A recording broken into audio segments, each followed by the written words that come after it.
Hola, ¿qué tal, queridos lectores del Diario de Yucatán? Yo soy Regina Montañez y bienvenidos a una edición más del Foro Megamedia en su modalidad a distancia. El día de hoy vamos a hablar de un tema que es importante, que es relevante y que también es necesario poner sobre la mesa. Las inundaciones en el estado de Yucatán tras el paso del huracán y de la tormenta tropical. Y hoy me acompañan a la distancia dos especialistas. El ingeniero Miguel Ángel García Domínguez, él es presidente del Colegio de Ingenieros Civiles de Yucatán, y el ingeniero Luis Barrueta. Él es ingeniero civil con 40 años de experiencia en hidráulica y perforación de pozos y fenómenos hidrológicos en zonas kársticas. También es consultor multidisciplinario internacional en diversas áreas de ingeniería. Bueno, yo sé que muchos de ustedes se han preguntado por qué se inundó buena parte de Mérida, por qué algunas zonas se inundaron y otras zonas no, y este Foro Megamedia es para dar respuesta a todas sus preguntas. Ingeniero Luis Barrueta, muchísimas gracias por aceptar nuestra invitación en este Foro Megamedia. Un placer, muy buenas tardes. Nos gustaría saber, porque algunos han atribuido estas inundaciones al manto freático. Nos gustaría saber con usted, que es un especialista, ¿por qué se inundó buena parte de Mérida? Muchas gracias por el espacio en un foro tan importante como Megamedia. Espero que estas explicaciones aclaren un poquito parte de los fenómenos que se están dando. ¿Por qué se inundó gran parte de la ciudad? El manto acuífero de la ciudad de Mérida es un manto extremadamente dinámico. No es un manto estático que permanezca inalterable. De hecho, es afectado un par de veces al día con el simple hecho de las mareas. Cuando recibimos precipitaciones pluviales, la recarga a un manto acuífero de un karst, que es la península de Yucatán. La palabra karst denomina al tipo de formación donde reside la península en su entereza, que básicamente es carbonato de calcio, que ha sufrido una enorme porosidad por el proceso del tiempo. Este tiene una enorme interconectividad que se conecta con las líneas de cenotes, con las oquedades del suelo, etc. Pero bien, el manto estático de la ciudad de Mérida, en referencia al centro de la ciudad, tiene un promedio de 8 a 9 metros.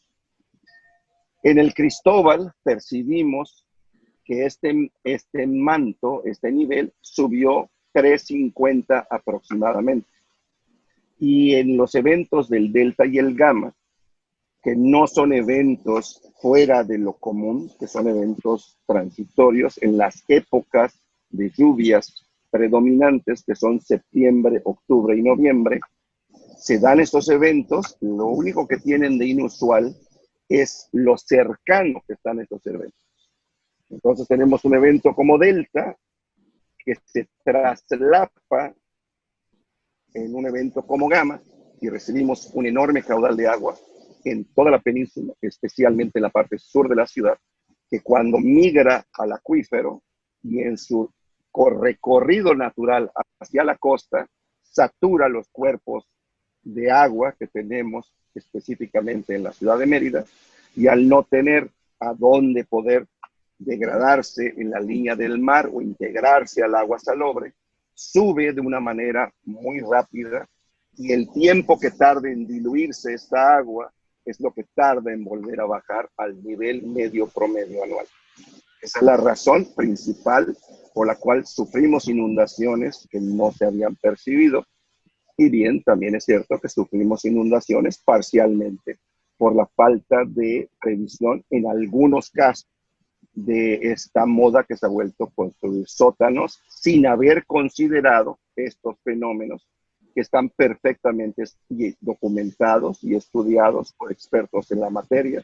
Tenemos valiosos expertos aquí en Yucatán que han establecido precedentes en los estudios que se han hecho del acuífero, y mucha gente pues no los ha considerado, y pues este es el resultado de esa anomalía. Ingeniero Miguel Ángel García Domínguez, muchísimas gracias por aceptar nuestra invitación. Gracias, buenas tardes. A nombre del Colegio de Ingenieros Civiles de Yucatán. Sobre los factores y estudios, ¿cuáles diría que debemos considerar antes de iniciar una construcción en Yucatán? Mira, normalmente cuando hablamos de iniciar una construcción, pues rápidamente nos trasladamos al tema del proyecto, del ingeniero, las especificaciones. Sin embargo, pues habría que ir 2 o 3 pasos antes, ¿no? Hay una serie de cuestiones legales. Hay que ubicar el predio, hay que ver la orientación, los límites, los linderos, qué régimen de propiedad estás comprando, si todavía no es tuyo, ver si el vendedor es confiable, en un momento dado temas de impuestos, de afectaciones, todo eso es por la parte legal, ¿no? Ya cuando te metes al tema del proyecto, pues hay una serie de permisos o preguntas que se le hace a autoridad y reciben nombre de factibilidades, ¿no? Hay, por ejemplo, una factibilidad de división, si el predio es muy grande, hay factibilidades de uso de suelo, si es compatible con algún uso que le querramos dar. Hay que solicitarle factibilidades a JAPAI, si tienen agua potable en la zona, a Comisión Federal, si tienen instalaciones en la zona. Otra de las cuestiones que hay que trabajar antes de empezar a construir, pues podría ser la liberación del INAH, dependiendo de qué tipo de predio sea, pues hay registros que ellos tienen donde pues podría el predio contar con alguna cuestión de vestigios que ellos tuvieran ya identificados, y por eso se recomienda que toquen base y pues vean todas estas cosas, ¿no? Independientemente de esos preliminares, pues ya vendrían siendo análisis un poco más, por ejemplo, sacar la FUA, sacar la mía, ir viendo el impacto vial que va a tener la construcción dentro de su entorno, el impacto urbano, y todo eso nos va dando por parte de la autoridad indicaciones de qué se puede, qué no se puede, o si lo que tenemos en mente o con intención de construir, pues hay que hacerle algunas modificaciones para que pueda adaptarse el proyecto al predio y a la zona donde está. Pero independientemente de eso, entonces ya pasas a las cuestiones más técnicas, ¿no? Hay que revisar pues la orografía del suelo, que si hay alguna caverna, si hay alguna cueva, algún cenote, hay que ver la resistencia como tal del suelo, más o menos en preliminares podríamos ir viendo eso. Y a la par, pues obviamente vas trabajando en lo que es tu proyecto arquitectónico, tu proyecto en resolver el deseo, la inquietud que tienes en mente para ese predio, ¿no? Ingeniero Luis Barrueta, ¿es propicio el suelo de Yucatán para infraestructura subterránea? El suelo de Yucatán y específicamente de la ciudad de Mérida es una caracterización kárstica, que es un suelo extremadamente benevolente para la construcción. Tiene una altísima resistencia a la compresión. Tiene una alta porosidad de migración. Sin embargo, sí es perfectamente viable construir sótanos, siempre y cuando se consideren las probabilidades estocásticas que se pueden dar del nivel freático elevándose.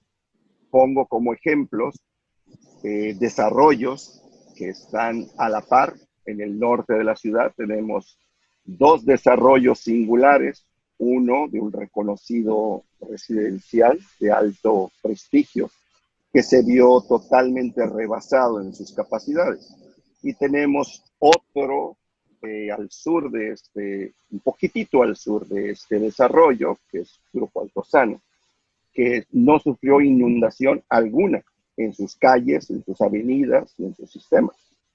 La gran diferencia es la ingeniería que se aplica y la previsión desde un inicio de este tipo de eventualidades que se van a dar, que ya están documentadas. Como otro ejemplo, tenemos varios edificios en la ciudad con sótanos importantes, tiendas comerciales, como ejemplos tenemos el Centro Internacional de Convenciones, tenemos el Palacio de la Música, que curiosamente es la construcción con el sótano más profundo que hay en la ciudad de Mérida, en el orden de 8 metros 40 centímetros por debajo del nivel del suelo de la vía peatonal. Sin embargo, no tienen absolutamente ningún problema, no tienen inundación alguna. La enorme diferencia, de nueva cuenta, es que desde un inicio se consideran los factores que pueden darse, como se han dado, en ese orden de una elevación de 350 del nivel medio promedio, de 380 del nivel medio promedio y hasta de 410 en espacios de tiempo más prolongados. Si hacemos las ingenierías adecuadas desde un principio, si tomamos en consideración esos aspectos, es perfectamente viable poder hacer diseños adecuados para este tipo de contingencias. ¿Por qué algunas colonias o fraccionamientos se inundan y otros no? La ciudad, aunque la percibimos como plana, cuando vemos un plano pues no se ven grandes diferencias en los niveles, sí tiene una cierta inclinación que va desde el centro de la península hacia las partes que tienen mar. Como un ejemplo, tenemos el Cerro Emuna, que sería probablemente el punto más alto en la península, y va bajando pues poco a poco, en algunos lugares pues prácticamente imperceptible, hasta llegar al mar, ¿no? Por eso no se ven tantos acantilados, no se ven ríos, no se ven montañas, independientemente del tipo de suelo, por esta sensación que tenemos de que está plana la península. Gracias, ingeniero. Y también nos gustaría saber también a la audiencia que nos está viendo, ¿qué soluciones propone para que no se repitan estas inundaciones? Bueno, yo creo que lo más importante es encontrar la asesoría adecuada. Repito, existen múltiples ingenieros hidrólogos con grandes carreras en la gente de Yucatán, en la Facultad de Ingeniería, y tenemos antecedentes que han sembrado precedente a través de sus investigaciones. El ingeniero Méndez, el ingeniero Villasuso, el ingeniero Osorio, el ingeniero Pino. Existe una vasta acumulación de este cuerpo colegiado de conocimiento hidrológico que siento que a veces no se considera en la toma de decisiones de un área tan crítica como las inundaciones, y que sería muy importante y muy relevante hacernos de ese acervo de muchos años y considerarlo en el diseño de las ingenierías desde la estructura. Insisto, las ingenierías bien aplicadas, cuando encuentran un cuerpo receptor, que es el inversionista, que hace caso en la experiencia local, que es muy extensa, pues bien se pueden diseñar las cosas desde un principio para que no haya este tipo de fenómenos. Insisto, por ejemplo, el Centro de Convenciones y el Palacio de Música no representan absolutamente ningún problema. Fueron diseñados precisamente para ese tipo de eventos. Otra cosa, ingeniero Miguel Ángel García Domínguez, es que se ha hablado que este año las inundaciones se debieron en gran medida a las lluvias históricas que tuvimos. Este año tuvimos lluvias históricas.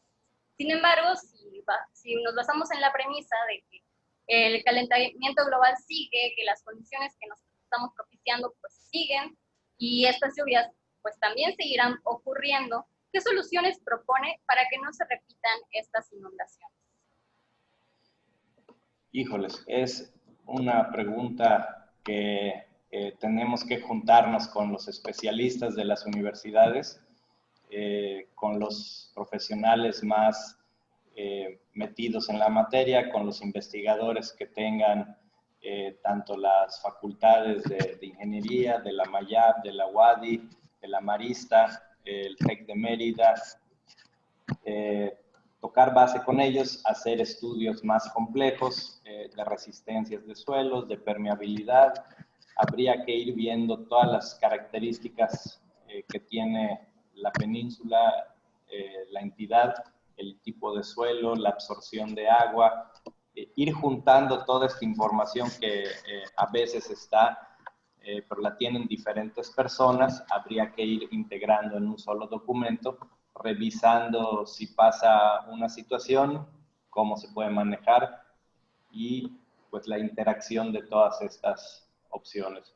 ¿Qué solución se podría dar?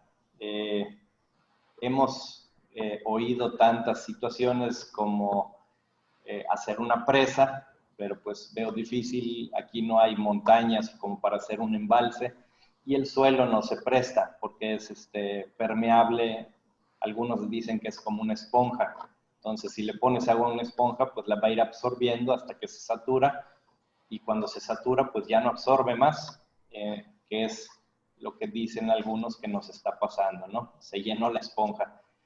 Obviamente, la naturaleza tiene sus sistemas y sus mecanismos, va a ir permeando esto al subsuelo y se va a ir filtrando hacia el mar. Han estado circulando algunos videos donde en el puerto de Abrigo pues ha cambiado el color o la textura del mar un poco, precisamente porque toda esta agua que llovió ya está filtrando en esa zona. Habría que hacer varios estudios para ir determinando en qué sentido podemos buscar una solución. Una vez teniendo ya un preliminar, pues ir viendo con la autoridad qué tipo de recursos fiscales hay, si son municipales, estatales, federales o una combinación de los tres, y entonces ya podríamos ir trabajando en eso. Por otro lado, pues hay las normatividades que se tendrían que ajustar dadas las evidencias visibles que han pasado estos últimos días, ¿no? Cuando queremos hacer una analogía, pues en el terremoto del 85 había una serie de leyes, de reglamentos y la gente construía de acuerdo. Viene el terremoto, se caen edificios, se caen un montón de estructuras, se revisan esas estructuras, se revisan cómo estaban pues desde cimentados, cómo estaban construidos, y a raíz de eso pues se toman decisiones y se actualizan las normas, se endurecen los límites, se ponen más factores de seguridad y entonces surge un nuevo reglamento. Probablemente sea lo que haya que empezar a trabajar acá, pero eso ya implica un tema donde deben de intervenir autoridades municipales, estatales, diputados, tal vez senadores, no sé. Es un tema que va a abarcar muchas áreas, dada la complejidad que podría presentarse en la solución. Muchísimas gracias, ingeniero, por sus participaciones, valiosas aportaciones en este foro Megamedia sobre las inundaciones en Yucatán. ¿Algunas últimas palabras? Pues estamos trabajando coordinadamente con los 3 niveles de gobierno, tratando de buscar una solución, tratando de resolver esto. Como todos saben, pues fue algo inédito. Llovió en 2, 3 meses, lo que normalmente llueve en año y un poquito más, dicen. Y el tema de qué velocidad va a ir bajando el nivel del agua, pues ya estuvo la autoridad interviniendo, metiendo maquinaria, metiendo pipas, haciendo algunos trabajos, pero pues la naturaleza tiene su proceso y ese es un poco más lento.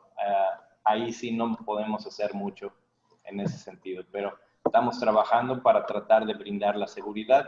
Los desarrolladores han estado construyendo desde siempre, apegados a la norma, tratando de cumplir todo lo que dicen las leyes, los ordenamientos. Y si ustedes se fijan, pues la mayoría siguen trabajando aquí, no son de esas empresas que venden unas casitas y desaparecen, sino la mayoría de los desarrolladores somos gente que tenemos aquí 10, 15, 40, 50 años trabajando, cumpliendo las normas, tratando de hacer los mejores desarrollos, cumpliendo todas ellas. Agradecer el espacio, recordarles que lo que ha pasado no es el fin del mundo, no es el apocalipsis, no es el acabose, es un fenómeno meteorológico plenamente identificado, plenamente anticipado, es recurrente. Cualquiera de los afortunados que hemos nacido en Yucatán y hemos vivido en Yucatán, Todos recordamos en nuestra infancia la época de los ciclones, cuando la única diferencia es que dábamos por hecho de que se iba a inundar la casa y pues nos poníamos nuestros shorts y todos agarrábamos el jalador para ayudar a sacar el agua. La dinámica de vida de hoy pues representa otro tipo de dinámicas y lo único que hay que hacer es simplemente regionalizar las arquitecturas, poner un poquito más de atención a los expertos en cada área, tomar esas consideraciones en cuenta y hacer un diseño adecuado para prevenir cualquier tipo de daño al patrimonio del inversionista o gente.